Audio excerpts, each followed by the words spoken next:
my peoples. Welcome to Box Center. Y'all already know what it is, man. I'm your host, Jay Smith. And we're gonna talk boxing. You know, yesterday we was going at it about Terence Buck Crawford, Canelo Alvarez. Fans are split. A lot of fans feel confident that Canelo's gonna win that fight, but there's also a lot of fans who feel like Bud is gonna walk out of there with the W. Here's the magic question for today. Should Terence Crawford beat Canelo Alvarez? Is he going to get credit? Think about it. When Bud faced Errol Spence, he didn't get no credit from the fans who don't like him. It went into, the excuses, Errol Spence with the car accident and all that good stuff. Go get the money. What's the deal, my G? The first one in the building. What's up, my brother? And came through hitting that like button. I always appreciate you, my brother. You're always showing love. I'm going to do a quick survey, real quick. Start a poll. Before everybody else joins in, so give me a second. Will Bud Crawford get credit if he beats Canelo Alvarez? Gotta do that survey. I want to see what people got to say. So, my brother, the point of this survey is because a lot of people are pretty much counting Crawford out on this fight. Yesterday, I had people telling me, yo, Canelo's going to dog walk him. Okay, you believe that. Cool stuff. But what happens if it doesn't go their way? What happens if Buck Crawford actually beats Canelo? Is he going to get credit? Or are people just going to find excuses to not give him credit like the same way they did with Errol Spence? Love more Hinduism. Yes, Canelo's a first ballot Hall of Famer. That's a fact. He is. But let me give you an example. You saw Roach and Tank Davis, right? How close that fight was. Yesterday, I had people telling me that Roach got lucky, that Tank Davis wasn't being himself.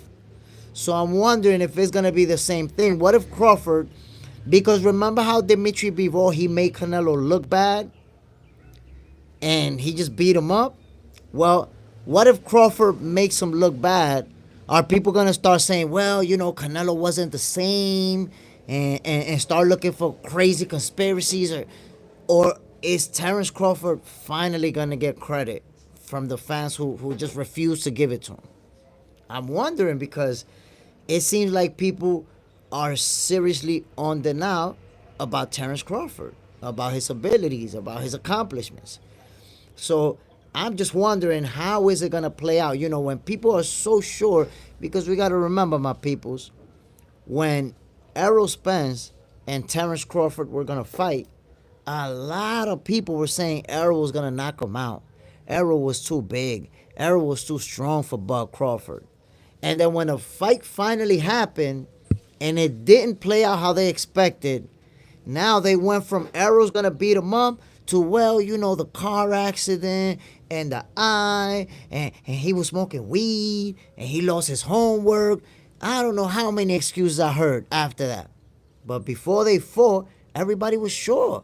Everybody was so sure that, Errol was going to beat him up. So I see the same thing now. People are so confident that Canelo's going to beat him up, is going to stop him, is going to dog walk him. What's going to happen if it doesn't play out that way? Go get the money. They're going to say Buff fought a washed up Canelo, the old Canelo. That's going to be a hard argument to make because Crawford is older than Canelo. He's 37. And I think Canelo's 35. So that's going to be a tough argument to make.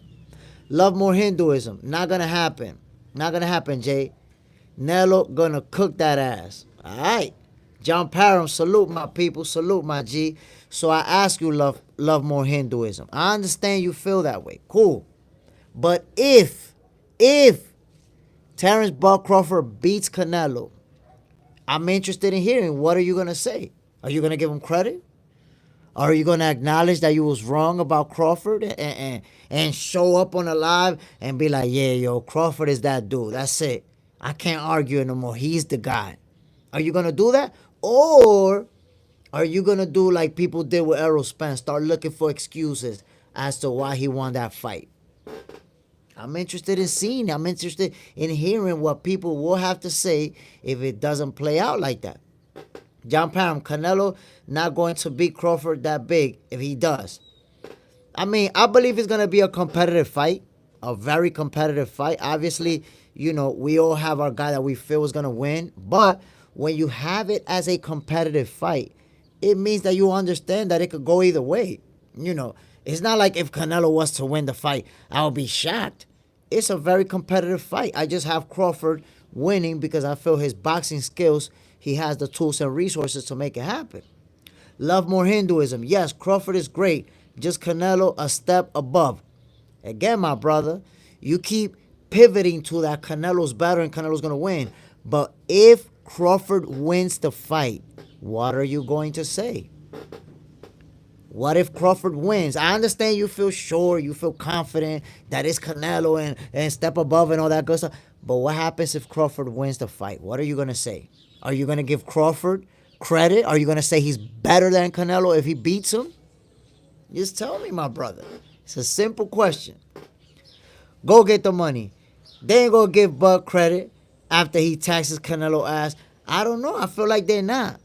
I just have that feeling like if Crawford beats him, they're gonna show up on a live like this one, like, nah, you know, Canelo didn't look the same. He just looked different. And I don't know what else they could come up with. William P., I like Crawford, but I give it to Canelo. And I respect that. Like I said, you know, I see a very competitive fight. Canelo's obviously an elite level fighter, a pound for pound fighter. But the magic question is, if Crawford beats Canelo, are the people who are going against him going to give him that credit? Are people finally going to say, yo, Crawford is the guy? Love more Hinduism. If he wins, he's the best pound for pound fighter. Okay, you see, I respect that. That's what I'm talking about. Like, are people going to give Crawford his credit if he wins? Or are they going to start looking for excuses as to why it happened? Luke Crosby. Love the live chat, brother. Great boxing chat and opinions. Love from the UK, my friend. Ooh, Luke Crosby, I appreciate you, my guy. I noticed that a lot of people been coming through from the UK. In fact, there's something interesting. When I look at my views, I'm getting the most views. I know from the US I'm going to get the most views. But second place is the UK. So a lot of people from the UK are showing up, man. I appreciate y'all coming through. So what do you say, my brother, from the UK, when it comes to Terence Crawford, Canelo Alvarez? Do you think if Crawford wins that fight, is he going to get credit as being that guy? Or are people going to find excuses as to why, you know, why he didn't, you know, Canelo didn't look the same, you know, Canelo's older. You know, we got to remember, Terence Crawford is actually older than Canelo. So the age is, you know, it can't even be an excuse. But I'm asking that question because that's what happened with Errol Spence. All the people who were saying that Errol was going to knock Crawford out, Errol was going to break him down to the body, Errol was going to stop him. When it didn't play out the way they thought it would, they immediately shifted into the excuses. Go get the money. You don't even believe that Canelo is not levels above Bud. You know, some people believe that for whatever reason. Go get the money. Once Bud wins, I don't want no bandwagon fans. Stay over there. Love more Hinduism. Canelo has a much better resume. Okay, Canelo has a lot more fights than Terence Crawford. And not only that, he's had a lot more options than Terence Crawford. You know what's the difference when you say he has a better resume? Canelo's the cash cow, so everybody wants to fight him. He can handpick and fight whoever he wants. Crawford hasn't had that luxury. In fact, at 147, nobody wanted to fight him. So it's not really fair to compare resumes with a guy who can fight literally whoever he wants versus a guy who can't get nobody to fight him. William P., I have Bud beating Errol. I find it hard to believe, but if you say so, I don't have a way to really question it. But all I'm gonna say is that I got receipts. In this same YouTube channel, if you go far back enough, you find videos of me saying that Bud Crawford was gonna stop Canelo in the 8th or the 9th round. I actually predicted it exactly the way that it happened. And when I was making those predictions, you could even see in the comment section, people was telling me, yo, you're delusional. You don't know nothing about boxing. There's no way that Crawford can stop Errol Spence. And then after he did stop him, oh, the car accident and the eye and what had happened was everybody showed up with the excuses, bro. Luke Crosby, I think he should. I love Canelo, but I think we have to be honest. If Crawford wins, give him his flowers. That's what I'm talking about. They didn't give him his flowers when he beat Errol. Damn, are they finally gonna do it if he beats Canelo, man? I'm wondering because I'm not sure. I'm not sure that they will. Lawrence Carmichael, Canelo all day, every day, twice on Sunday. All right, my brother. We're going to have to see it. Hopefully, the fight goes down in September. A lot of people are very confident that Canelo's going to win that fight. But there's also people confident that Crawford is going to win. Love More Hinduism, Cotto, Lara, Triple G, Mayweather, Khan, Kovalev. Come on, Jay. I don't know why you brought up those names. I never said that Crawford has a better resume or bigger name. I don't know why you brought that up. But all of those guys wanted to fight Canelo. Where's all the guys that want to fight Crawford? So you can't have the same type of resume if people don't want to fight you, bro. J-Dub, Bud will beat Canelo hands down. Fight Night GOAT. When is the fight? Well, they haven't signed contracts. They don't have an exact date. Supposedly it's going to happen in September. I believe they're going to make it happen simply because Canelo already linked up with His Excellency Turki Al-Sheikh, who announced that they're going to be fighting in September. And I noticed how Canelo Alvarez already shifted the way he's talking about it. Before, when they asked him, he was like, well, I'm not going to get anything out of it because he's smaller. However, now he's been saying, yo, Crawford is a good fight for my legacy. He's a 2-division undisputed champion, and he has a great resume. So Canelo's on board. Lawrence Carmichael, you say we have weight classes for a reason. That's an incoherent argument. And the reason it's incoherent is that Canelo's not a big 168-pounder. Y'all forgetting that Canelo's a very small 168-pounder. Everybody he fights in that division is bigger than him. Canelo's not a big dude. And Crawford is taller than Canelo and has more reach than him. So the this weight class for a reason argument is incoherent. We've seen fighters move up and beat bigger fighters. Incoherent. J-Dub, Canelo is ducking. He's not as good as people think. Look, I'm not going to agree with you on that, my brother. I got Crawford beating him, but Canelo, he's a pound-for-pound fighter. He's beaten a lot of champions, and I have to say that Canelo is definitely, without a doubt, a great fighter. I can't agree with you on that, my brother. Love More Hinduism. Crawford only got EJ win. All right, if you want to say that. If you want to say that, that's your opinion. I see a lot more than EJ's win. But if that's how you see it, okay.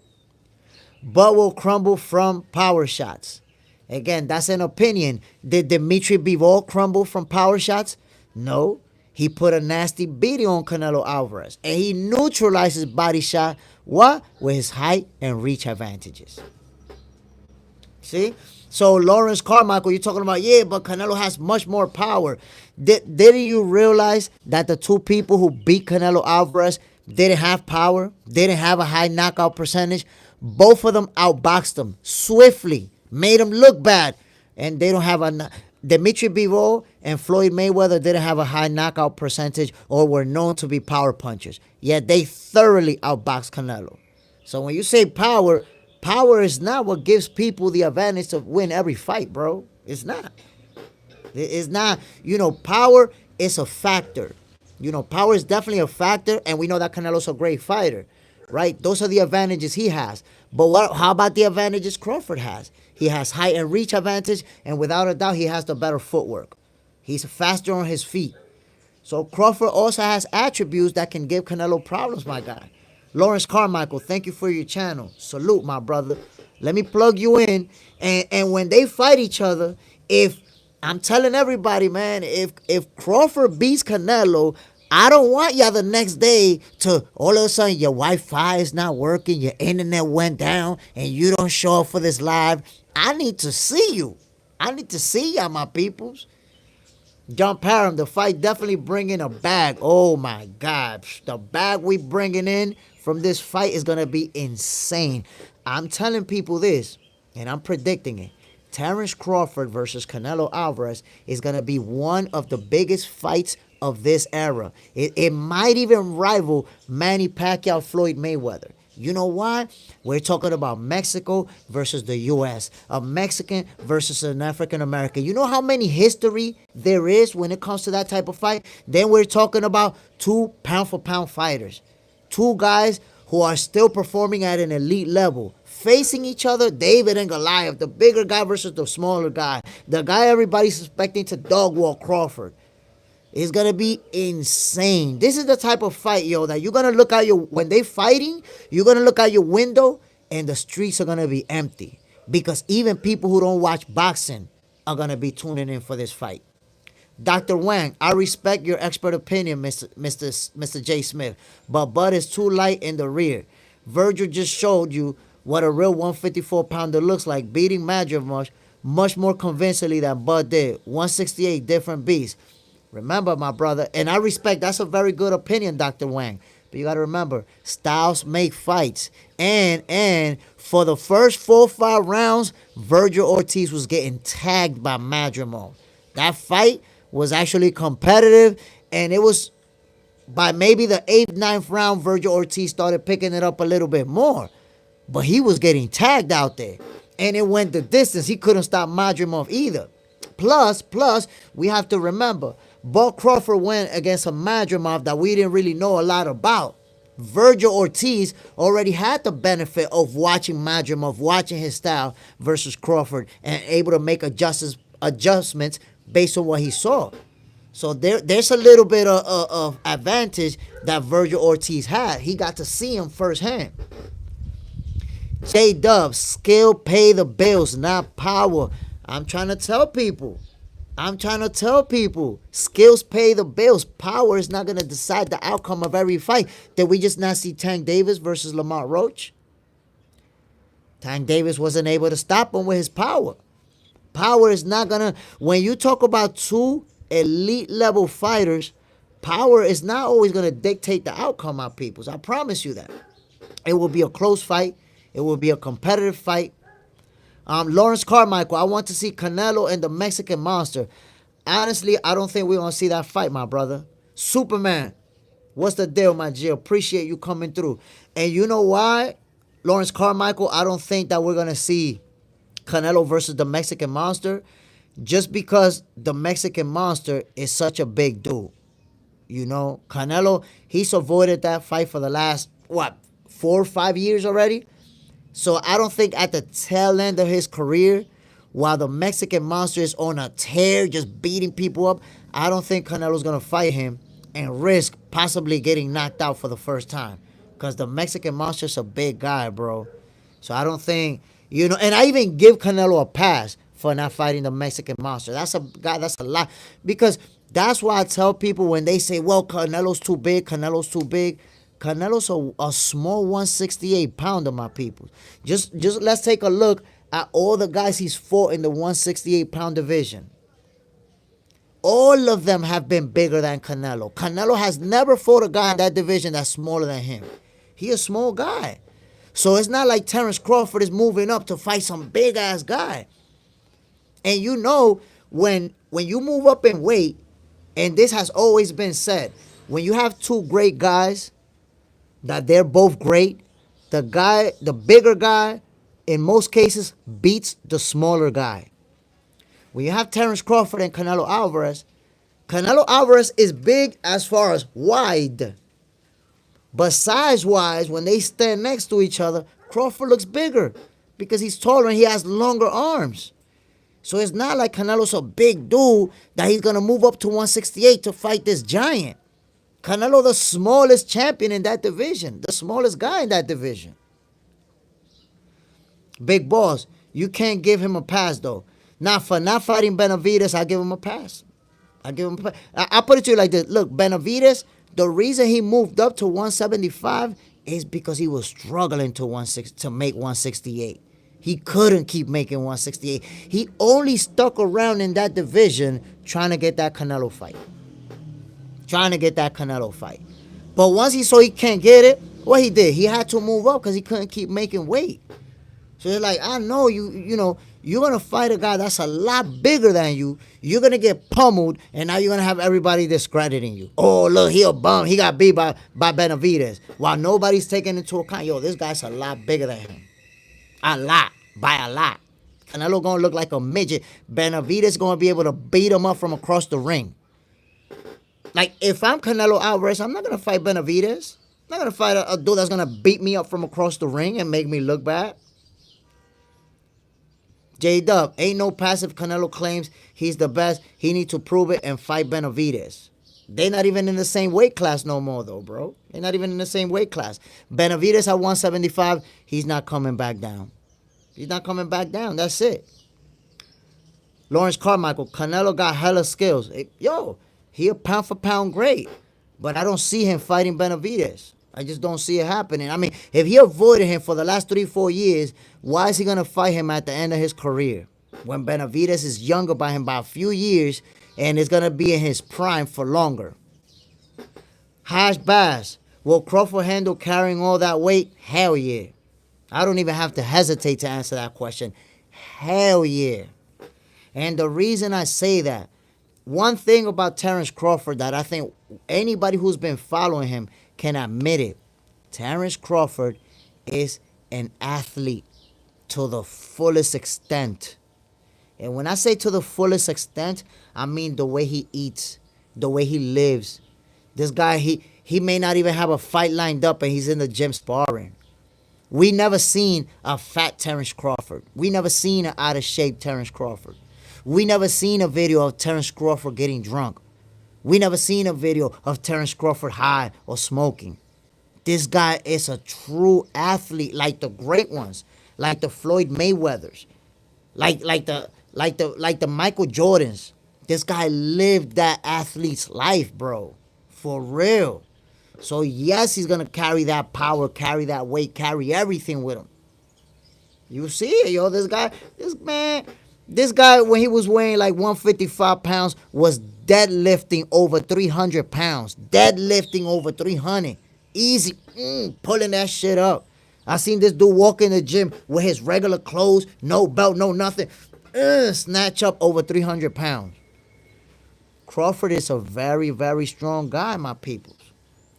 Big boss, but he wanted to rematch Bivol, though. Yeah, but he wanted to rematch Bivol because he got his ass handed to him. And guess what? Bivol will beat him again if they fight again. So that right there tells you Bivol is a lot bigger, but he's not a power puncher. They went the distance, and he got thoroughly beat by Bivol. If he fight Benavidez, a power puncher, that's going to be a different ball game, man. You're going to get beat up. Beat up. Lawrence Carmichael, we just want good fights, not any more cherry pickers. That's a fact. That's a fact. But we got to keep that same energy for everybody, not just for this guy and that guy. We got to keep it for everybody because there's a lot of fighters out there who, like, I'll give you an example, man. Shakur Stevenson.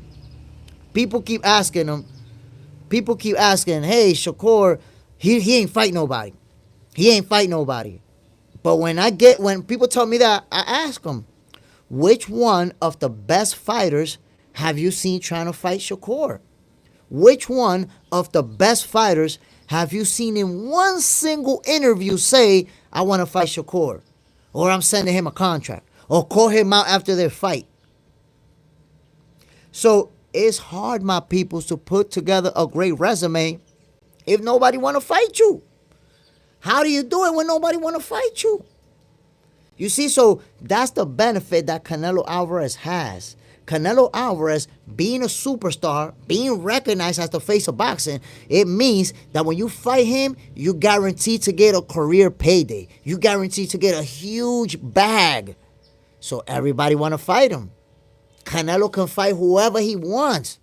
Whoever he wants, he can say, yo, you get an opportunity with the Canelo sweepstake. Holla at me. He can fight whoever he wants. You know who else can fight whoever he wants? Tank Davis. Tank Davis can fight whoever he wants. He 30 years old. He still haven't fought any other best. And Lawrence Carmichael, you see how you say Shakur is a modern-day Ali? I agree with you. Shakur Stevenson is going to be one of the greatest fighters of this generation. Yet, just yesterday I had somebody say that Shakur is mediocre and that Shakur's trash. You imagine that? How could somebody even say that? Why? Because he's so hated. People hate him so much that they even downplay him, disrespect him.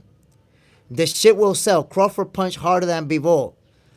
I mean, it's hard for me to say that because we have not seen Crawford at 168 yet. But I guess we're going to find out. We're going to find out. Fight Night GOAT. Shakur the best in his way. That's facts. That's facts. Shakur's the best. The best out there. But it's hard for him to put together the resume that other fighters have because nobody want to fight him. Everybody's literally ducking Shakur Stevenson. Big Boss says Shakur should fight Keyshawn. That we're not going to see that fight. That's never going to happen. We already know, they're super close with each other. They hang out on a personal level. They have a different type of love for each other. And they both have said, Keyshawn said, I'm not fighting Shakur. Shakur said, I'm not fighting Keyshawn. So we're never going to see that fight. Blue Moon Tiger King. Chris Eubank has set his $100,000 fine for slapping Conor Benn with eggs was worth every penny. You know what? I agree with that fine. I agree 100% with that fine. Pay it. Pay up. Because, I like it when a press conference, when they get chippy in the face off, if they put hands on each other, I'm all in. But now when you bringing stuff into the stage to hit somebody with, nah. I don't like that. It was fun to watch. It was entertaining. And it may have even sold the fight. But you have to think, fighters, they get creative. What's going to happen? What else you going to bring up to the ring? What else you going to hit somebody with? So I'm not with that. That could turn into a big problem. Go get the money. Bud Kraken, he has punch power. Madrimov said he's strong. Yo, Bud has punching power. That's real talk. Blue Moon Tiger King. Carl Froch, boxer. Have you ever seen his YouTube channel? It's shocking. What do you think? I have not seen his YouTube channel, but you're probably the second or third person to tell me about it. So I'm going to have to check it out. My peoples, y'all already know what it is. Like John Parham said, yo, come through with them likes, my peoples. Hit that like button. If you haven't subscribed, subscribe to the channel. Stick around with me. Don't just jump in for 30 seconds and get out of here, man. Talk boxing. Say your piece. Zane Vidler. Hey, nigga. Shout out from Australia. Ooh, Australia's in the building. I've been getting that love from Australia, man. I appreciate you, my brother. Appreciate you dropping in. And let me know what you think, man. Terence Crawford, Canelo Alvarez. Who wins that fight? But again, my peoples, and that's what I put in the poll.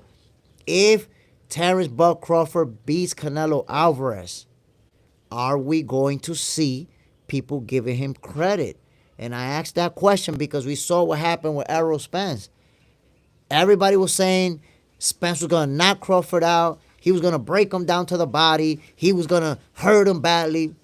When it didn't play out that way, we went from saying that to excuses. Errol Spence, the car accident from years ago, and his dog ate his homework. He was smoking weed that day. Like, all the excuses started to just pour out of nowhere. So I'm wondering, are we going to get that same type of situation? Are we going to start seeing people, if Crawford wins, are we going to see people say, well, Canelo didn't look the same and it looked like something was wrong with him? Or are people finally going to give Terence Crawford his due credit? Is he finally going to get his flowers? Gregory Del Toro, it's hard to comment when I agree with everything you're saying. Respect your mindset. I appreciate you, Gregory. And, all I'm saying is that I'd like to see Terence Crawford get his credit. I like to see, our people finally, because I'm telling you like this, everybody feel confident in their pick, right? I'm pretty sure the people that saying Canelo's going to dog walk him, Canelo's going to get him out of there, they feel confident if they're saying that, right? So all I'm saying, I feel confident too. I feel confident that Bud is gonna outbox him.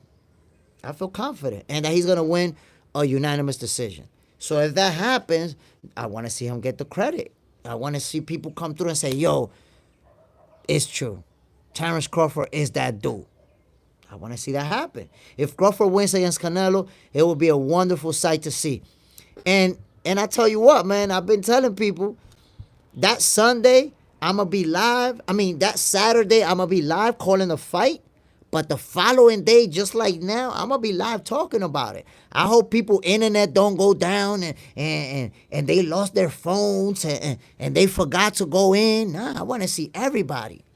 Just like, yo, if Canelo wins, I'm going to go live too, and we're going to talk about it. And everybody who predicted Canelo winning, y'all could talk y'all shit. But somebody's going to be wrong and somebody's going to be right. John Parham, does Crawford not need a KO? I don't think so. And the reason, my brother, and that's a real good question.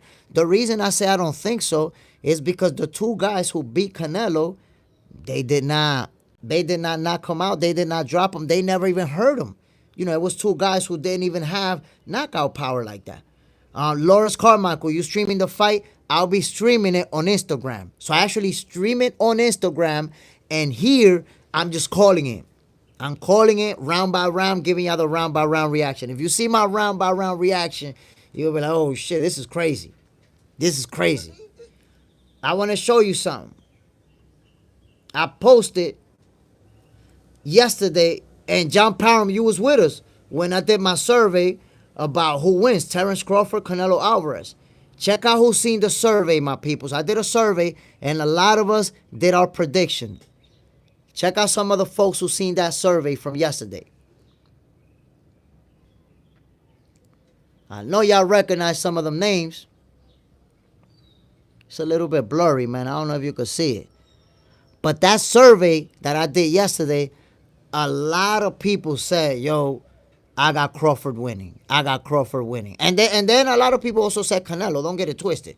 A lot of people rocking with Canelo as well. But I'm telling you, there is going to be no dog walking. Nobody's going to get dominated. You know, I don't think Crawford, I'm not saying Crawford is just going to dominate Canelo, wash him. But there's a lot of people saying that Canelo's going to dominate Crawford. That Canelo's going to knock him out. And I'm telling you, my peoples, this fight is not going to break down to power. This fight is going to go down to boxing IQ, to ring savvy, to technical skills, hand speed, footwork. We're going to see a chess match where they're both going to have good moments. They're both going to land big shots. Nobody's getting washed. You're looking at two very, very tough fighters who are both very technically skilled. So I'm telling you, there ain't going to be no washing, no walking down, no dog walking. None of that's going down. Anybody who thinks that Crawford is going to get dog walked, you're going to find out otherwise. I promise you, it's not going to be like that. Blue Moon Tiger King. How do you think the Turkey Allow Sheik with Dana White, to be honest, my peoples, when it comes to Dana White and His Excellency Turkey Allow Sheik, I feel like that's going to be good for boxing. Why? Because they've already said it. Their focus is not going to be to try to keep guys undefeated. Their focus is not going to be to try to keep that old. The best is going to fight the best, period. They're going to do a UFC style where you can see in UFC all of the best fighters have lost. Some of them lost multiple times. It's going to be like the 90s in boxing, because that's what we have to remember, man. 90s boxing was crazy. Some of the biggest fights. Why? Because the best was constantly fighting the best. You know, Floyd Mayweather fought Sugar Shane Mosley. Sugar Shane Mosley fought Zab Judah and Oscar De La Hoya. Oscar De La Hoya fought Floyd Mayweather, fought Tito Trinidad. Sugar Shane Mosley fought Miguel Cotto. Zab Judah fought Miguel Cotto. You look at all the fighters, they was fighting each other. So I think that His Excellency Turkey Allow Sheik and Dana White, they're going to do the same thing. They're not trying to protect your O. They trying to make y'all fight each other. Everybody's just going to fight each other. So I think because there's gonna be a lot of money on the table, when His Excellency Turkey Al-Sheikh is involved, there's money in the table. They're gonna start signing fighters right away. And even Dana White said, we're not just gonna be focused on signing undefeated guys. We're gonna sign guys who can fight and they don't have that. Oh. And what happens when you take guys who are everybody's gonna fight each other? Eventually, a lot of people are gonna take O's to their record. You're not just gonna have a bunch of undefeated fighters that don't want to fight each other. So I think His Excellency Turkey, and as a matter of fact, I'll say it right now, man, and I've been saying, I say it all the time. His Excellency Turkey Al-Sheikh is making boxing great again. Look at that card in Times Square. We've never seen boxing in Times Square, in the streets, surrounded by skyscrapers. These guys are going to be fighting on the same card. Devin Haney, Ryan Garcia, Teofimo Lopez. Come on now. Look at that card with Bivol and Beterbiev. 5 championship fights in that card alone. Yo, these people are making it happen. They are making it happen big time. Broke up over boxing. Salute. Top of the morning, brother. What's the deal, my G? Good to have you on. Lawrence Carmichael. What happened to Loma? The guy's a beast. Lomachenko, I guess he decided he wanted to take a break because he was very close to making a fight with Tank Davis. Decided that he wanted to take a break, and I'm assuming that we're going to see Lomachenko back this year, sometime mid or at the end of the year. I don't know versus who, because right now, Shakur Stevenson doesn't have an opponent, and Tank Davis doesn't have an opponent. Now, Lomachenko, he doesn't want to fight Shakur like everybody else doesn't want to fight Shakur. So I think that he might actually fight Tank Davis. We'll see. Hash Bass. It's disrespectful to Canelo for Crawford to move up 3 weight classes thinking he can beat Canelo. You see, it's disrespectful to Crawford for you to say that he's moving up 3 weight classes when the guy's a 154 division champion right now. He's a 154 division champion and Canelo's at 168. So if my math is right, he's moving up 2 division. If my math is right, since you're taking into account the division that he already moved up, don't you remember, my brother, that Canelo Alvarez was a 154 pounder who also moved up? Canelo's a 154 pounder. Moved up to 160, moved up to 168. He's a small 168 pounder. So there you have it. There you have it. It's disrespectful for you to say that he's moving up 3 weight classes when the guy's a reigning champion at 154. Come on now. John Parham. If the bag is right, we can get Keyshawn and Shakur. And I think Turk and Dana will push it in time. That's tough, man. That's tough. I don't know, man. I don't know, man. Because I think both of those guys will have options that they can make a lot of money. And I don't know. It's hard to see it, bro. Like, they're so close with each other. You know, they're hanging out on a personal level. I think that the most we can get out of them two is an exhibition. You know, exhibition where they trade some shots here and there, but not give it their all, have a good time, and people enjoy watching them share the ring. It'll be kind of like a sparring match. But fight for real, fight for a title, I don't see it, bro, honestly. I don't see no type of money making that fight happen. I could be wrong. You never know. Money changes things, but I don't know, man. I don't know. John Parham, a young Loma will beat Tank in my opinion. Oh, hell yeah. Hell yeah. He would have outboxed Tank thoroughly. That's the reason why Floyd is on video saying, yo, nah, he want to fight Tank because he's in a hurry. He's getting old. We're not in a hurry. We're not in a hurry. We could wait. And look, now that Lomachenko is 37 years old, they want to fight him. So they waited, aged him out. Now they're ready to fight him. Broke up over boxing. It will be a good fight for sure. The boxer versus the puncher. And let me point something out, my peoples. Let me point something out that I want y'all to think about. If we look at historical data, oftentimes the boxers beat the punchers. For my peoples who saying, well, Canelo's too strong, Canelo's power, Canelo's not. Look at history. And I'll give you some examples. Sugar Ray Leonard, when he fought Tommy Hearns. By the way, Sugar Ray Leonard moved up 2 divisions to fight a much bigger Tommy Hearns. But guess what? The boxer beat the puncher. Now let's bring it to more recently. Pitbull versus Rayo Valenzuela. Everybody was saying Pitbull was going to knock him out. He was the power puncher. And then Rayo Valenzuela outboxed him thoroughly. So all I'm telling you, my peoples, is that boxers beat punchers all the time. You can look at the historical data to back me up. The examples that I can give you are endless. Endless. The boxers beat the punchers. So when you're talking about this guy hits harder, he's stronger, boxers beat punchers. I'm trying to tell you, my peoples. And historical data is going to back me up. If you go back in time and you look at the time that the great boxer fought the great puncher, the stronger guy, in most cases, he put them boxing skills, and that great puncher wasn't able to land that big punch to get him out of there. Look at even more recently, Tank Davis versus Lamont Roach, the boxer versus the puncher. Tank wasn't able to knock him out. Tank wasn't able to look like his usual self. I have people in this same chat. Actually, that was yesterday telling me, well, Roach got lucky. And Tank just wasn't the same somehow. So you see, my peoples? And then that's why, broke up over boxing. That's why Muhammad Ali was so great. Facts, my brother. Facts. Muhammad Ali, he was not the hardest puncher.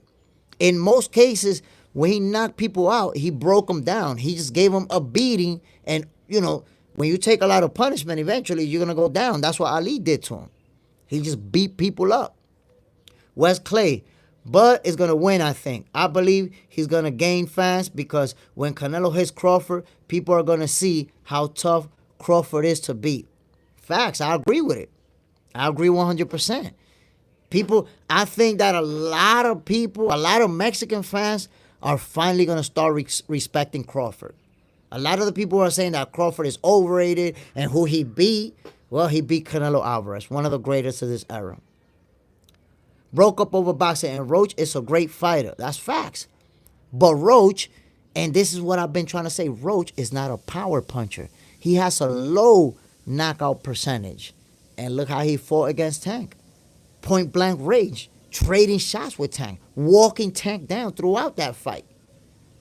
Power doesn't always win, my peoples. Power, there's a lot of fighters recently who showed us that power doesn't always win. Lamont Roach is the most recent example of that. Lamont Roach showed us that you don't need power to beat Tank Davis. You need ring IQ. You need to be able to outbox him. John Parham, I knew Roach was no scrub. I mean, he was a champion, a legitimate champion in the 130 division. But to be honest, I thought Tank was going to knock him out by the 8th round or before that. Because I felt like, you know what, there's no way that he's going to be able to stay away from Tank's power. Eventually, he's going to get caught. And look, went 12 rounds with Tank Davis and never ate that monster shot that was going to put him down. Broke up over boxing. You need to be able to take a punch. And it's not just take a punch, it's how you take it. Because if you look at Tank Davis knockouts, he's the guy that'll knock you out with that punch you didn't see coming. If you look at the way he knocked out Leo Santa Cruz, the way he knocked out Ryan Garcia, the way he's knocked out a lot of opponents, it's with that punch that they don't see coming. And especially when it's a counter punch. Because if you see a punch coming and you brace for it, boom, you can eat that punch. And not only that, you're not going to get hit in certain places. You're not going to get hit down here where your head's going to swivel. If Tank catch you with that shot right there, where he's going to swivel your head, you're going to sleep. You're going straight to Valhalla. But Lamont Roach didn't allow that punch to catch him, not once. Not once in that fight. And that's the difference. Meanwhile, what happened with Leo Santa Cruz? He threw a punch, Tank went under it, and by the time Leo was about to pull back on that punch, that uppercut was already pushing his head back. He didn't see it coming. When Tank Davis dropped Ryan Garcia the first time, what happened? Went under his punch, boom! Caught him with that punch he didn't see coming. So that's the thing. If you're a hard puncher and you're just going to catch Tank Davis, cool. But when you miss and he counter punches you and you don't see that coming, you're done. You're done up. Roach never got hit with a punch that he didn't see coming. Not once. John Parham, hash facts, we got spoiled. Yo, love more Hinduism. Tank is an overrated boxer. I don't think he's an overrated boxer because Tank Davis has very good ring IQ, very good movement. I think that he's just a very, very slow starter. And because of that, Roach was able to exploit it. Because Tank Davis, he gets behind on the scorecards. But it doesn't really matter because he's going to knock you out later on. What happened with Lamont Roach when he couldn't knock him out? He had some problems. Had problems. Big Boss, praising a man just for surviving is diabolical. Yo, Big Boss, it's diabolical that you're saying he survived when a lot of people watch him win that fight. That's diabolical that you're saying he survived. Tank Davis survived. My man had to take a knee and pause the action. Tank is the one who survived. My boy paused the action. That's diabolical for you to think that Roach survived. Yo, I want you to think about this, Big Boss. Lamar Roach walked Tank Davis down for 12 rounds. And when Tank stood his ground, he stood his ground with him and traded shots. He had Tank Davis backing down for most of that fight. And you're going to say he survived. Does that look like he survived to you? What about that fight tells you that he was surviving? When this guy's coming forward, threw more punches than Tank, landed more punches than Tank, but he was surviving? Come on, bro.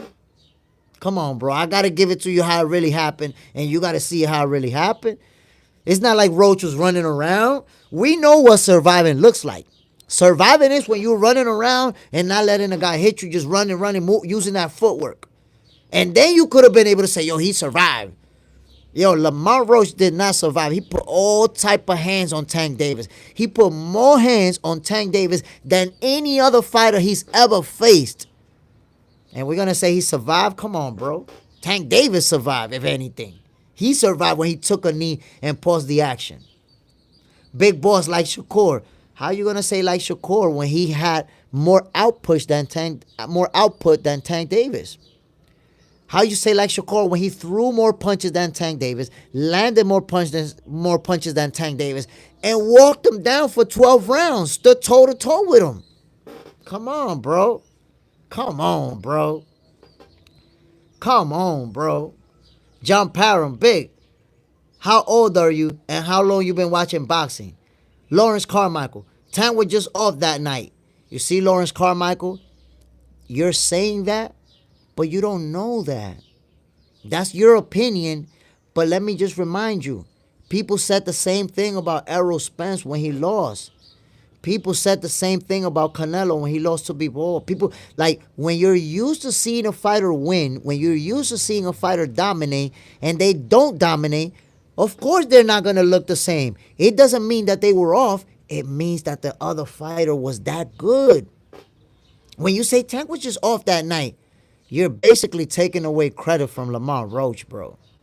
Could it have been that maybe Lamar Roach was that good that he didn't allow Tank to operate the way that he normally does?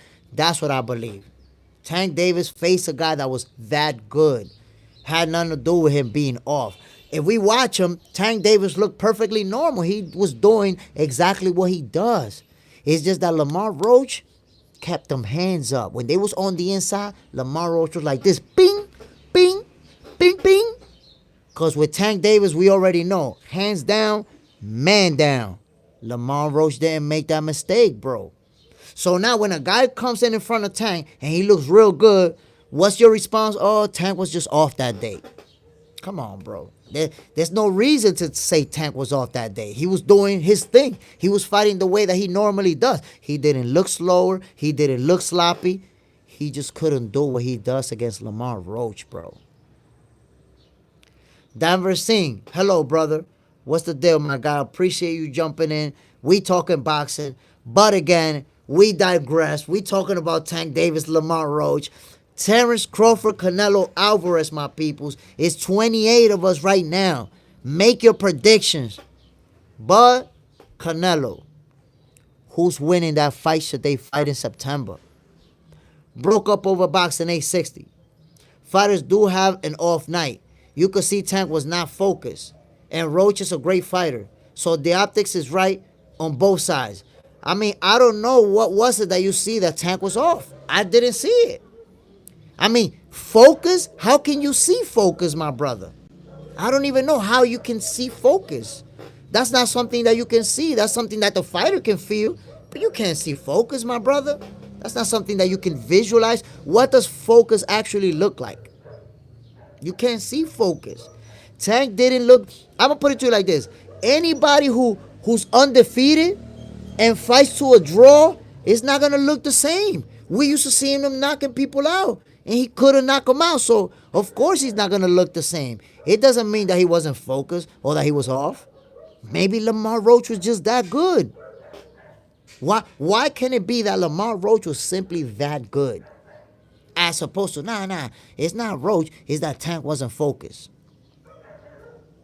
Lawrence Carmichael, because Tank was looking for the knockout instead of boxing. But when does Tank not look for the knockout? When have we not seen that? Now, listen to this broke up over boxing, so I could show you. Lamar Roach frustrated Tank Davis. And how do we know that he frustrated Tank Davis? Look how simple it is. Twice, Tank Davis got punched in the face while complaining to the referee. Twice. Twice. So guess what? That lack of focus was caused by frustration because he was being outboxed. He was being outworked. So at what point do we give credit to the guy in front of him that's frustrating him, that's making him look away to the referee, that's making him take a knee? Roach frustrated Tank. Roach had Tank acting out of character. So instead of us saying he wasn't focused, how about what Roach was doing to him? You don't think what Roach was doing caused that frustration? Lawrence Carmichael, maybe Tank overlooked Roach. I mean, it's hard to say that he overlooked him, and the reason I say that is because he knows Roach. He knows the type of fighter he is. And I'm not even saying that because they fought twice in the amateurs, because obviously, that was a lot of years ago. But he knows that Roach was a legit champion. Before the fight, he said it, Roach is a very good fighter. And he said, Roach is going to try to outbox me. He's going to try to box. He's going to try to. But one thing that caught him by surprise, he did say that Roach was going to try to run around, try to move around. He was going to try to chase him. And that's not the way that it played out. I don't think Tank was expecting for Roach to go toe-to-toe with him and beat him in those close-range exchanges. I don't think he was expecting that. John Parham, Tank definitely overlooked Roach, and it cost him. Plus, Roach's team did their homework. That's facts. Roach's team did their homework and came through with an amazing game plan. That's why I say, when people start saying, no, Tank Davis just wasn't the same and he just wasn't focused, we're not giving credit to what Lamar Roach did in that ring. We're not giving credit to Lamar Roach for actually frustrating Tank. We're not used to seeing that. We're not used to seeing Tank Davis multiple times look at the referee and complain and get punched in the face while he was complaining. We're not used to seeing that. And of course, we're not used to seeing that Tank Davis take a knee on his own. Come on now. Lamar Roach had Tank acting out of character, my peoples. Had him acting out of character. You got to give him that credit, bro. Got to give him that credit. Flip, what's good, Jay? Morning chat. What's the deal, my G? Bam. Lawrence Carmichael, yes, it's your game plan. Dumb people had the nasty game plan for Tank Davis, man. They did not let him do what he does. And I don't think any of us expected that Lamar Roach was going to go toe-to-toe with Tank. He basically spent the whole fight either chasing Tank around or going toe-to-toe with him. One of the two. You never saw Lamar Roach backtracking. He was never in the ropes getting hit. Tank Davis never walked him down into the corner and put hands on him. That never happened. Never happened, not even once. During that entire fight, there was never a moment where Tank Davis was walking him down and he was on defensive mode, running from Tank. That never happened, and we've never seen it before. The only time that we saw that with Tank was Pitbull Cruz, which it was a competitive fight. Pedro Mota, you training boxing? Nah, my brother, I'm too old. Right now all I do is running. I do road work, just to stay healthy, but not boxing. Michael Walker, Lamar is mediocre. Imagine that, man. That's just straight up disrespect, my brother. How you gonna say a 130 division champion moves up to fight the hardest puncher at 135, goes the distance, but he's mediocre? If you're saying Lamar Roach is mediocre, you're disrespecting Tank Davis. A mediocre fighter is getting knocked out by Tank within 3 rounds. Come on, bro. It's not like that. Lamar Roach is an elite level fighter who moved up and proved to the world that he is an elite level fighter. Norman Cuello, because Tank never confront a real opponent in the past. I mean, Tank Davis, listen, I gotta be honest. Tank Davis have fought good fighters. He hasn't fought great fighters, or he hasn't fought the best fighters, but Frank the Ghost Martin is a good fighter. Ryan Garcia is a good fighter. Pitbull Cruz is a good fighter. He just isn't fighting the best, but he is fighting good fighters. Broke up over boxing 860. Roach had a great fight. He didn't get knocked out. He didn't do enough to win, but he made it a good fight. I can tell you Roach was going to go toe-to-toe with Tank. He was 135 at the win. I mean, it's easy to say it after it already happened. But can you show me a post, let's say on Instagram or on Facebook, where you posted Lamar Roach is going to go toe-to-toe with Tank Davis? I don't think you can show me that. I don't think anybody can show me that. So after it happened, it's easy. Oh, yeah. That's obviously going to happen because he weighed 135. Nah. You're telling me after the facts. You're not telling me before it happened. But it's crazy. To say Lamar Roach is mediocre, that's crazy. That's just disrespectful, bro. That's just disrespectful. You can't do that. Especially a guy who's a champion. Hash Bass, who at 135 fought great fighters? Teofimo Lopez fought Lomachenko. Devin Haney also fought Lomachenko. And Josh Taylor was undisputed. Teofimo Lopez fought him. So they fought better fighters than Tank Davis in Vasyl Lomachenko and in Josh Taylor. Those are definitely better fighters than who Shakur fought. I mean, than who Tank fought.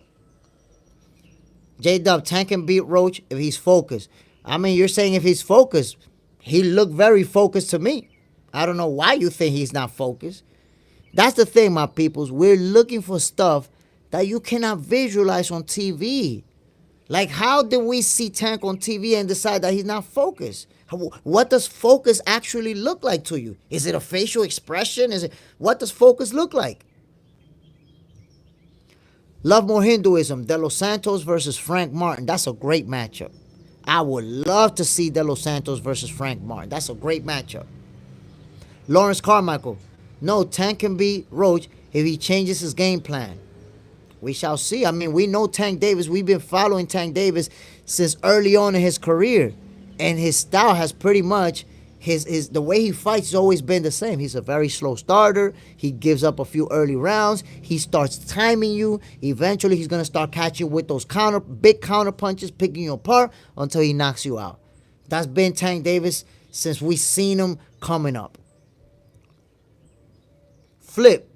You can look at the guy and tell he's not focused. But that's normally determined by the coach or teammates, but not by the fans. I mean, you tell me what you saw that made it seem like he wasn't focused. To me, I saw a very focused Tank Davis. Very focused Tank Davis. But then I saw a frustrated Tank Davis. When he started complaining to the referee and getting punched in the face while complaining, I saw a Tank Davis who was frustrated by what Lamar Roach was doing. So it's not that he was just unfocused. He was getting hit with punches that he wasn't used to getting hit with. That frustrated him. So the lack of focus, I see it coming from what his opponent was doing. Not just that he walked up in the ring unfocused. Broke up over boxing. Bro, I can show you where I said on another live where I said it was going to be a good fight. Facts. Not a casual. No, I'm not saying that about being a good fight. But did you say that Lamar Roach was going to walk him down and go toe-to-toe with him? If you show me that, I'll give it to you, but I can't. I don't believe you can. A good fight is a good fight. That doesn't mean that you knew that Lamar Roach was going to be walking him down for 12 rounds and going toe-to-toe with him for 12 rounds. That doesn't mean that.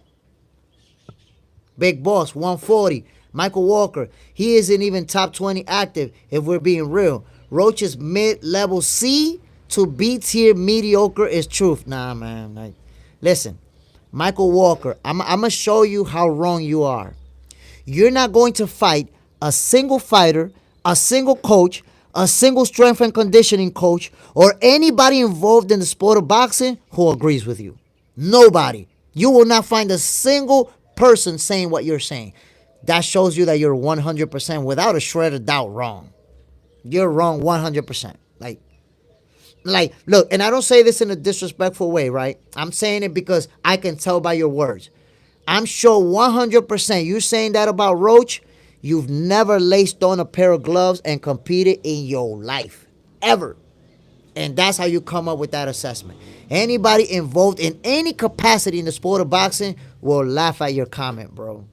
For you to say that a C-level, B-level guy went 12 rounds with Tank Davis, almost beat him, went to a draw, that's crazy work. That's crazy work. That's like you got to be trolling or something. Lawrence Carmichael, #1 boxing channel. Salute, my brother. I appreciate you. Listen, it's only a few of us. We're almost getting to 1,000. A lot of people don't know. A lot of people don't realize. But Box Center is going to be the #1 boxing channel. It's only a matter of time. By the way, to those who don't know, I'm already fixing my studio. So I'm going to be, I'm right now in my balcony. But soon enough, I'm going to be in the official Box Center studio. So the optics are going to be serious.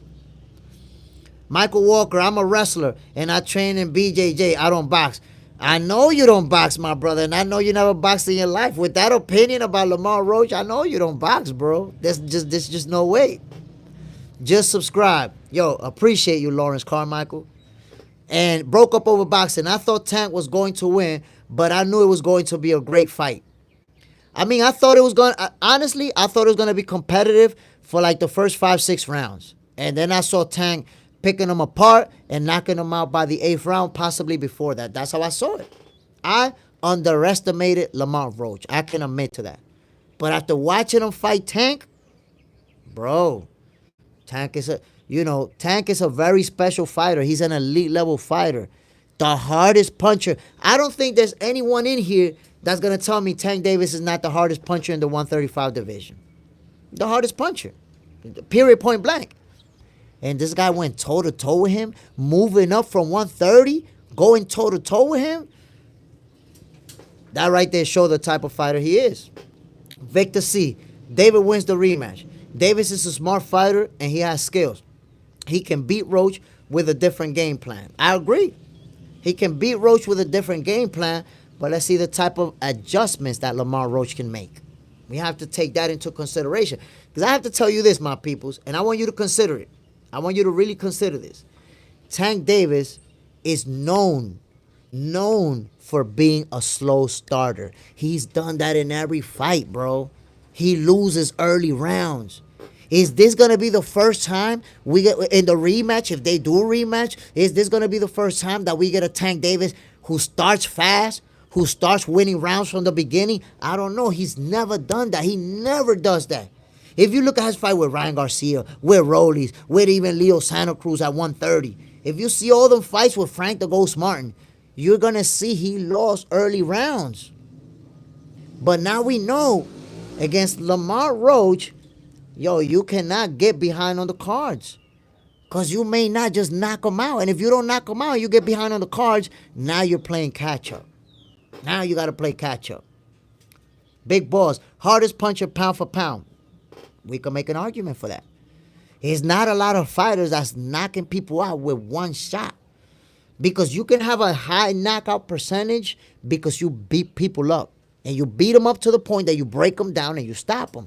Tank Davis is stopping guys with one punch. Boom! Go to sleep. Get the hell out of here. Naoya Inoue, though, too. Pound for pound, punching power, Naoya Inoue is up there. Victor C. De Los Santos is fighting who next? I'm not sure. I'm not sure who. I don't even know if he has an opponent lined up right now. Big Boss, what about the Gamboa fight? I mean, to be honest, that fight, I don't give it a lot of attention because Gamboa was already washed by the time he fought Tank. I prefer to look at what he did to Leo Santa Cruz. What a devastating, brutal knockout. Like, literally slapped him. That's the type of punch Leo Santa Cruz didn't even feel it. He didn't even feel it. It was just kind of like, you know, when you unplug the TV and it just cuts off? That's what happened with Leo Santa Cruz. They cut the electricity off on him. The same thing with Rollies. Remember Rollies? Which that was a counterpunch, by the way. Whew, boom! Rollies looked at goofy as hell going down. He didn't know what hit him. He didn't feel that punch either. Michael Walker, give us your top 10 active fighters.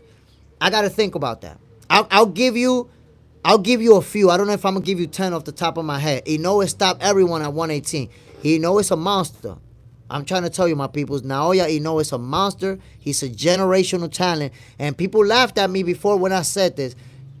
I see Naoya Inoue as somebody who's going to surpass Pacquiao.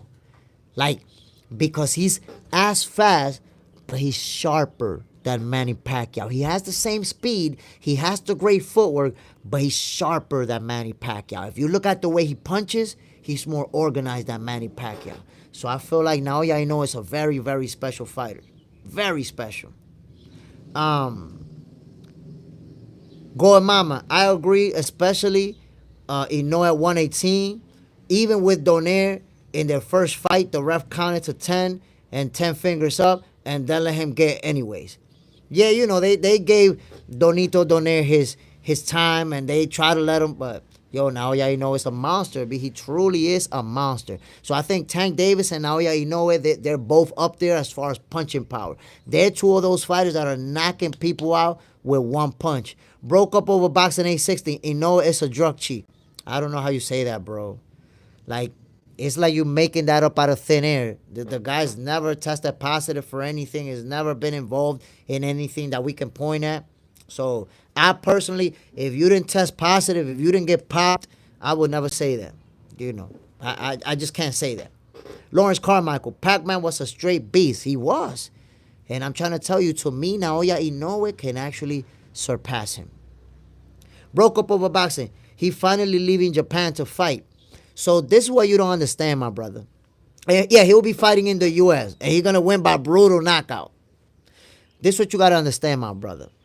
Japanese fighters, they have a different culture. And what I mean by different culture, while U.S. fighters, a lot of them focus on consumption, like, you know, buying the Ferrari, buying the ice, I'm the one who gets the most money. There's that culture in the U.S., right?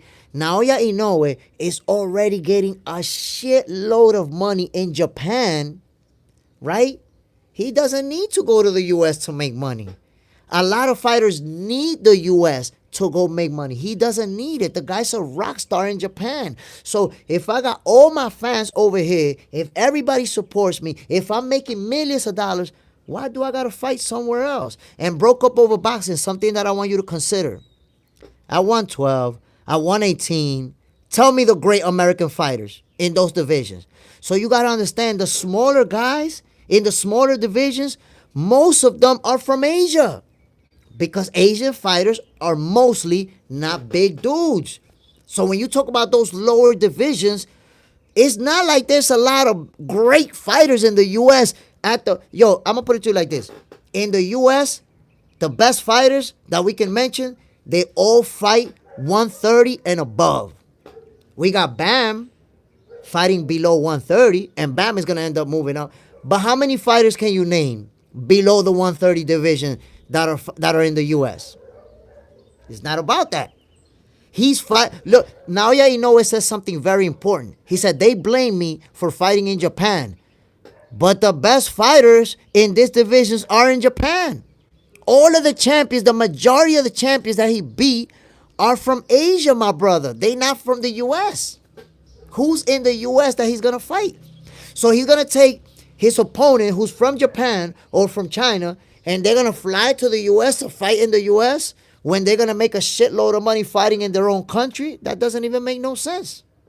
It doesn't. Because the United States is the mecca of boxing. Most fighters, you need to go to the U.S. to make a name for yourself. He already made a name for himself in Japan. He doesn't need to go to the U.S. But you're going to say that he's on steroids just because he's fighting in his country? That's crazy work, my brother. That's crazy work.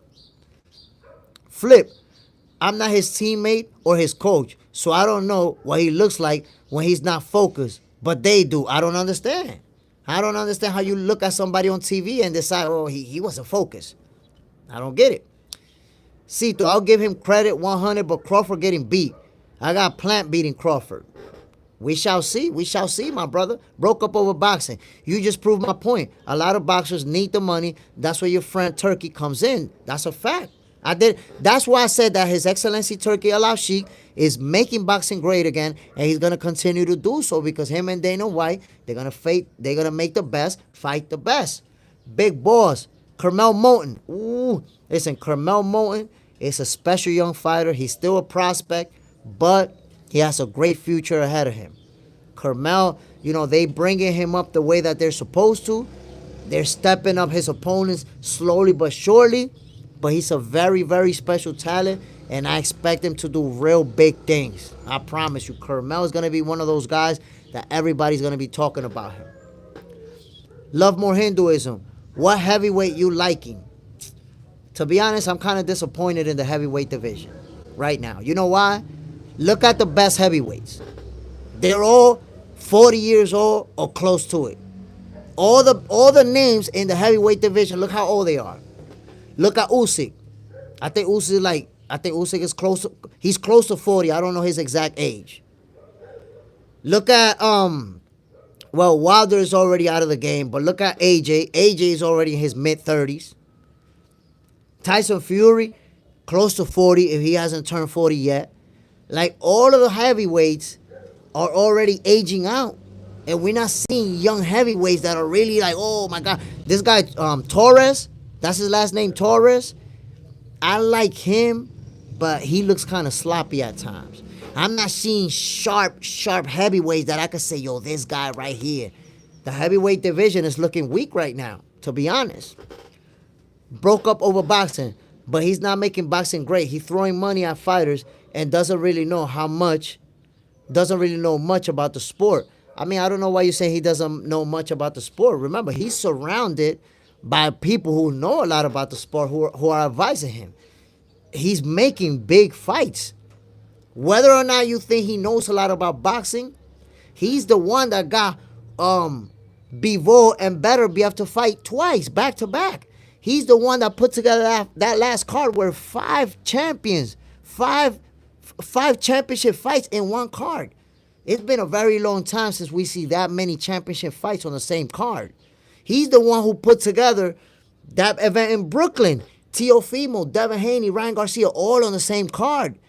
They doing something right, my brother. They doing something special. Plus, they looking outside the box. I love it when people think outside the box. You got people fighting in Times Square, in the streets, surrounded by skyscrapers. They're going to have another card in Alcatraz. Bro, I will pay my whole paycheck to go to Alcatraz and watch that fight live. My whole paycheck for a month. I'll be like, take my money if I could go to Alcatraz and watch that shit live. That's some special shit, bro. They thinking outside the box and they doing some special things. John Parham. Brano, exactly. Why I say Crawford need a KO. Cito, what's up with the 160 division? Who all in there worth watch? I don't hear anything about 160, all that. Is it Charlo? Johnny Beck? Who else? See, the thing about the 160 division is that they don't have as many stars as they had before. And when you're lacking star power in a division, a lot of people stop paying mind to it. A lot of people stop, following up like that. Carlos Adames, Hamza Shiraz. But you see, Hamza Shiraz is from England. So, there's another thing, my peoples, that they need to fix in boxing. We need to that's why I think Turkey's going to help out with that. We need to unify it a little bit more because there's a lot of big, real good fighters in England that people don't even follow in the U.S. There's young fighters in the U.S. that nobody even knows in England. So I think we have to start mixing it up a little bit more so people know these fighters. Joseph Parker is also 33. I mean, 33, he's still good, but that's already the tail end, right? That's the tail end of your career. You don't have a lot left. Keep an eye on Moses, a heavyweight. John Parham, keep an eye on Moses, a heavyweight. Hash Baz. Turkey gets praised and Al gets criticized for the same thing. I have to disagree with you, my brother, because Turkey, he's making fights with all of the promotions. Al gets criticized because he started that in-house shit. That his side of the street shit. PBC is the ones who started that. In fact, that's the reason why most PBC fighters who were stars back then either left PBC or they not even fighting no more. Right now, think about it. Name Hash Baz. Name 3 big names that are fighting with PBC right now. Name them so you can see. A lot of people left PBC. It turned out, yo, that going to Amazon Prime was a huge mistake. It wasn't as great of a deal as they try to make it seem. It wasn't as great of a deal as people thought. It was actually a horrible deal. Because who you going to fight on Amazon Prime? That wasn't a good deal. It didn't work out. This whole year, PBC has had one card, which was the Benavidez and Morrell card. And they had Tank Davis. What else have you seen on PBC? PBC is not having, a lot of boxing. It's not a lot of action going on with PBC because of that. Because Al Heyman started that one side of the street shit. Okay, who y'all gonna fight now? Who you gonna fight? Who's on your side of the street? So Al Heyman and PBC, they going down bad, yo. They going down bad. And he talked mad shit about the zone and about Eddie Hearn fighting on a little application. And now they're on an application where nobody fights. Nobody fights on Amazon Prime. Even look, Carmel Moulton, who's with them, most of his fights haven't even been on Amazon. He's been on undercards on the zone cards. Even Floyd Mayweather, my peoples, did his last exhibition on the zone. PBC's falling apart. So you can't compare what Al Heyman did or has been doing to what His Excellency Turki Al-Sheikh is doing. His Excellency Turki Al-Sheikh is doing business with Top Rank. He's doing business with the zone. He's doing business with Matchroom. He's doing business with Queensbury. This guy's a genius. He's trying to bring everybody so that all the fighters can fight each other. While Al Heyman was like, nah, we keeping it in-house. We keeping all the money for us. And look how that's worked out. Look how that worked out. And I'm going to put it to you like this, my peoples. When Al Heyman started doing that, the in-house, he started doing it because he had to benefit at 147 where he had all of the champions except Terence Crawford. Remember, at one time, Danny Garcia, Keith Thurman, and Sean Porter were the 3 champions in the welterweight division. He had 3 out of the 4 champions in the division. And he did not allow them to fight anybody from Top Rank, anybody from the zone. They were like, nah, we doing this in-house thing over here. We keeping the money for us. Okay, great. But how did that play out? Look how everything has developed. Top Rank is doing great. Matchroom is doing great. And where's PBC right now? Falling apart. That system did not work.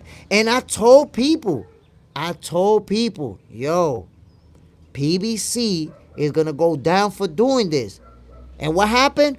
Oh, you're a hater. Oh, you don't know shit about boxing. Matter of fact, my peoples, I'm going to repost a video after this live so y'all can see it. This video is more than a year old where I said, my peoples, if Al Heyman keep doing that one side of the street shit, he going to end up promoting small events with Don King. It's going downhill. And mad people say, yo, you hating, bro. You don't know what you're talking about. And look how it has played out. How many PBC cards do you see on schedule right now? Hash Baz. Everybody keeps things in-house. Bro, you just brought up His Excellency Turki Al-Sheikh. And literally everybody's working with him. That's completely the opposite from in-house. We're seeing Oscar De La Hoya, who hates Eddie Hearn, and now they're fighting with each other, promoting events together. You seen, I'm talking about Oscar De La Hoya and Eddie Hearn were literally dissing each other just a few months ago, and now you see them together on the same stage promoting fights. You seen Eddie Hearn and Warren from Queensbury hated each other. Now they promoting fights together, doing 5-on-5s together. Come on, bro. How you gonna say that? Nobody's keeping it in-house. Everybody's fighting each other right now, except PBC. That's why PBC is going down slowly and it's still going down. Al Heyman is going to have no choice but to say, you know what? Let me go work with His Excellency Turki Al Sheikh too. If not, if he don't do that, guess what? PBC is going to continue to go down up until we never even hear about it no more. They're going to be hosting little ass events that nobody knows about. Pedro Mota, Jesus Christ is my savior. Salute, amen. I'm going to let that one comment slide, my brother, because Jesus Christ. But no religion, no politics, 100% boxing, my peoples. Wolf, inshallah, I will be champion. You will be champion, my brother. Are you an amateur boxer or are you a professional fighter? This question is for Wolf. Broke up over boxing. Bro, how is you saying PBC falling apart and Amazon Prime game tank 260 million? Where are you getting your facts? Okay, broke up over boxing. Let me explain to you something. Amazon Prime did not give Tank Davis 260 million. That's a lie. They have a deal that over 5 or 6 fights, he's going to make that much money. Well, guess what? He's only fought twice. Ever since he's been on Amazon Prime, he's only fought twice. So let me correct you on that, my brother. Amazon Prime did not give PBC a dime of upfront money. So you think they just gave him his $260 million up front? That's crazy work. That did not happen. So let me correct you. Amazon Prime gave PBC a distribution deal, which means you're going to host your fights on our platform. You're going to make your money, and we're going to charge you a percentage for putting it on our platform. It's a distribution deal, my brother. Amazon Prime didn't give Tank Davis a dime up front. The money that Tank Davis is going to get will be per fight. And he's only fought twice on Amazon Prime. Since when? Think about it. Since when? So, no, he did not get $260 million. That is not true, my brother. That's a lie. Fake news. Broke up over boxing. Man, you capping again. All right. If you think I'm capping again, so I'm asking you the question right now.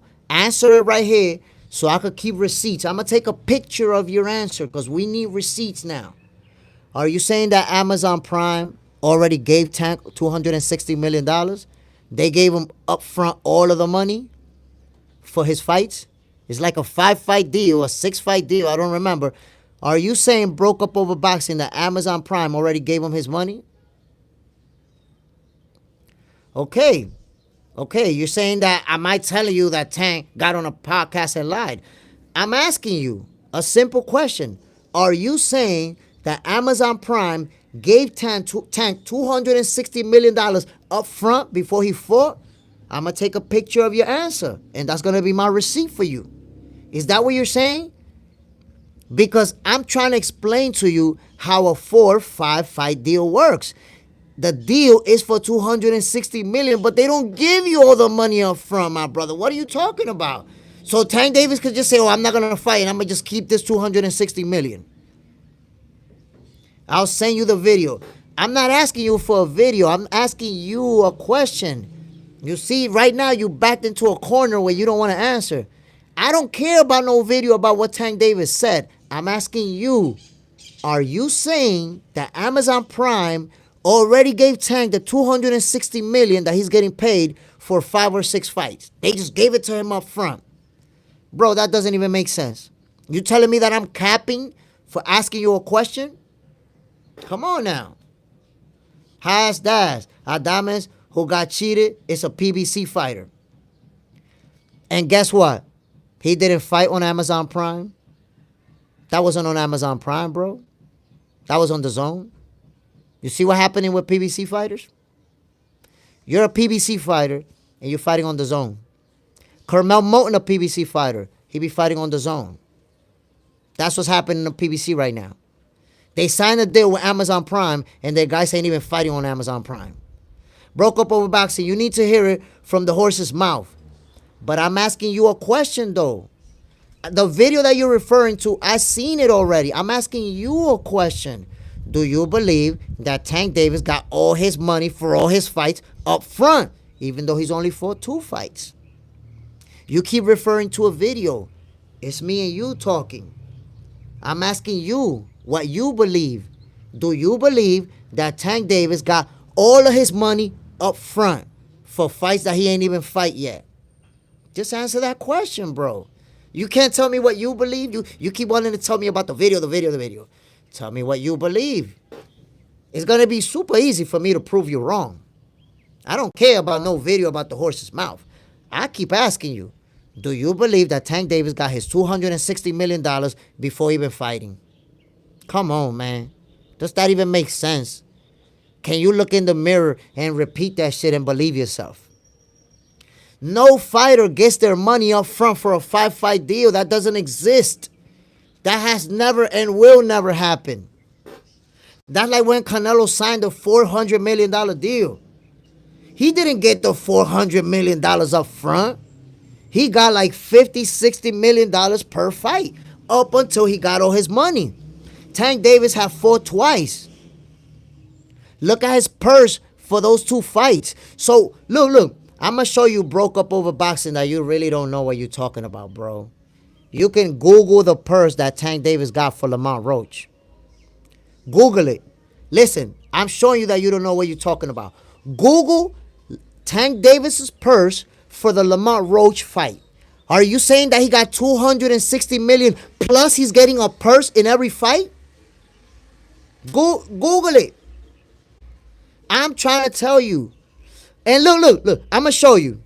I'm going to prove to you that, like, it's crazy what you're saying, yo. You're saying, his $260 million, they gave it to him up front.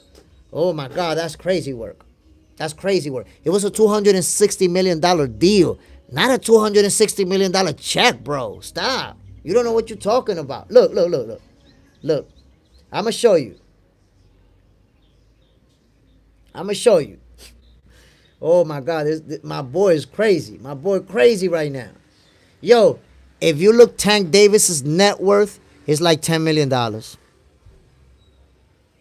How you just got $260 million from Amazon and your net worth is between $10 and $15 million? Make that shit add up. Come on, bro. I don't cap. I don't make stuff up. I tell you how it works. I'm telling you how it works. That's like a basketball player, an NBA player. When they get a $200 million deal, that don't mean they give them a $200 million check, bro. That $200 million deal is going to be paid out over the course of 6 seasons, 7 seasons, 10 seasons, whatever it is. It's the same thing in boxing. You get a 5-fight deal for $200 million or whatever it is, they don't give you a check up front for all that money, bro. The purse don't mean nothing because they never tell you about the back end money. You can show me anything. What does that mean? But again, you're making stuff up out of thin air. Tank Davis does not get a $260 million check. Simple as that. Either you made that up out of thin air or somebody lied to you, bro. I'm trying to tell you how it works. I'm showing you how it works, and you don't want to listen. Superman, Smith, why are you smoking these cats with facts? That's what I do, bro. That's why I'm Jay Stradamus. That's why I talk facts. I don't make stuff up. But I'm trying to figure out, how is somebody going to think that a 5-fight deal for $260 million, they just gave them all the money up front? That's not how it works. That's not how business works. The money split out between those 5 fights.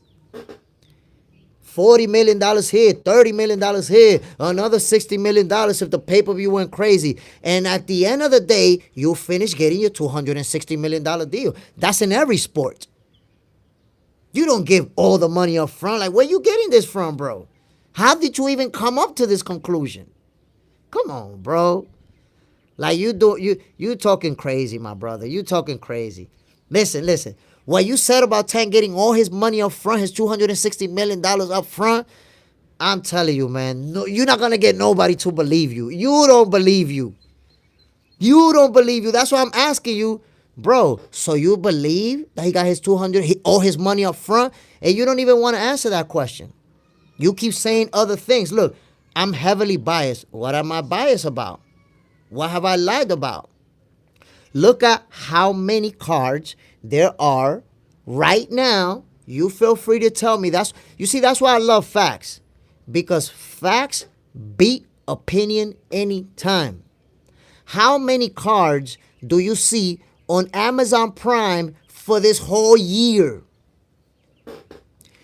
And that's for everybody in the chat, my peoples. How many cards does Amazon Prime have this whole year?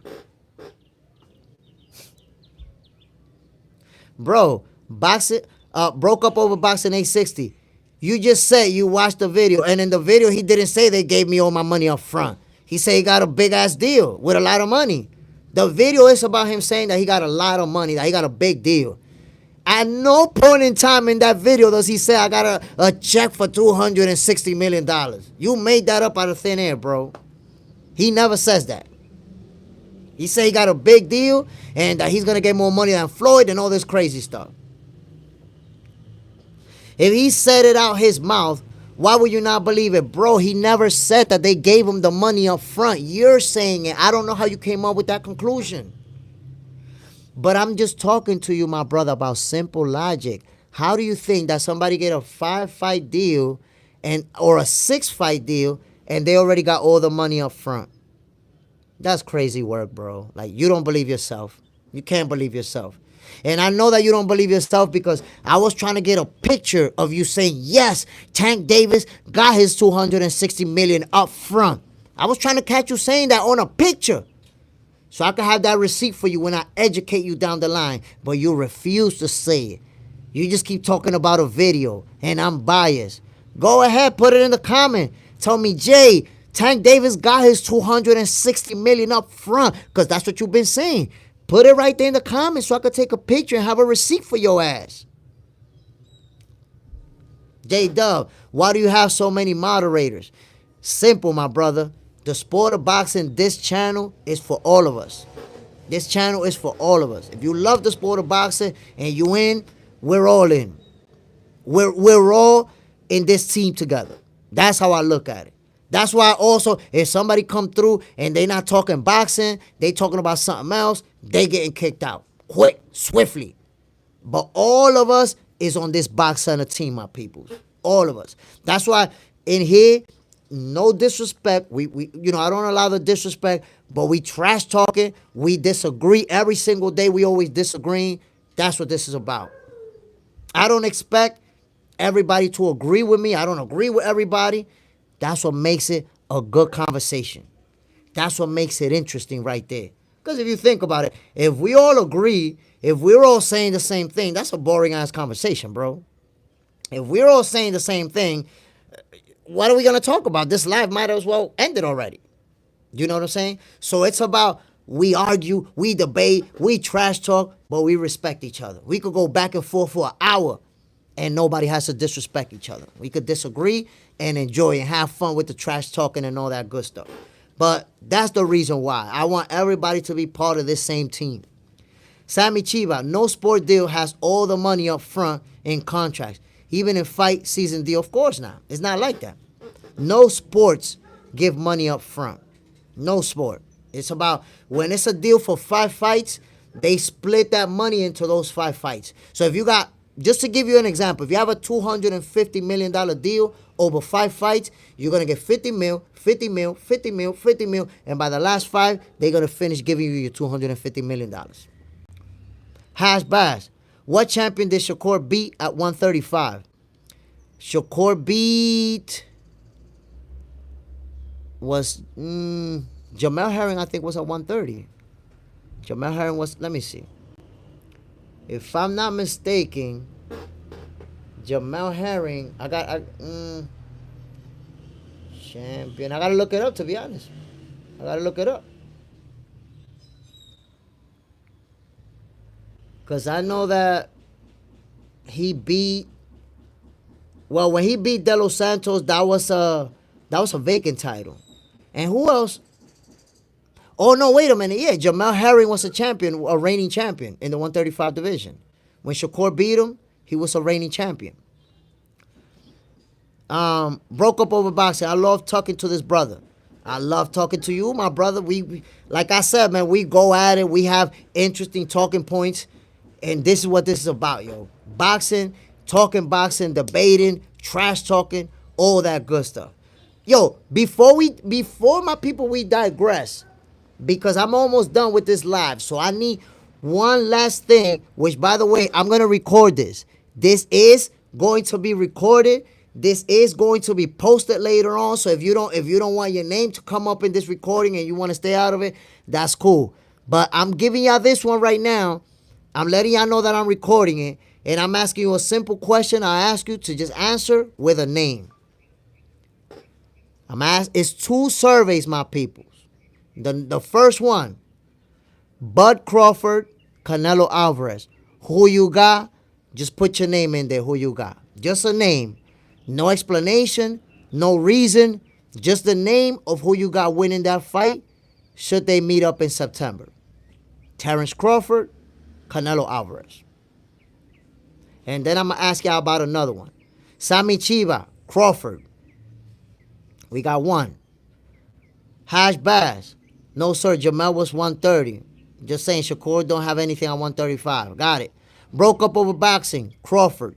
So we got Sammy Shiba and broke up over boxing.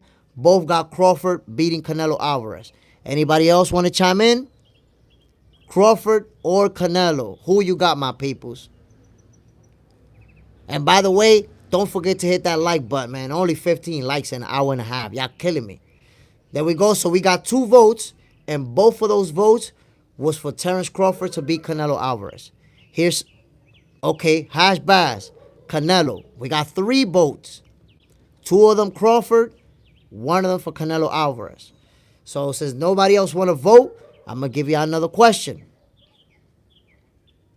Oh, big boss, Bud. 3 people saying that Crawford is going to win. Only 1 person has Canelo winning that fight.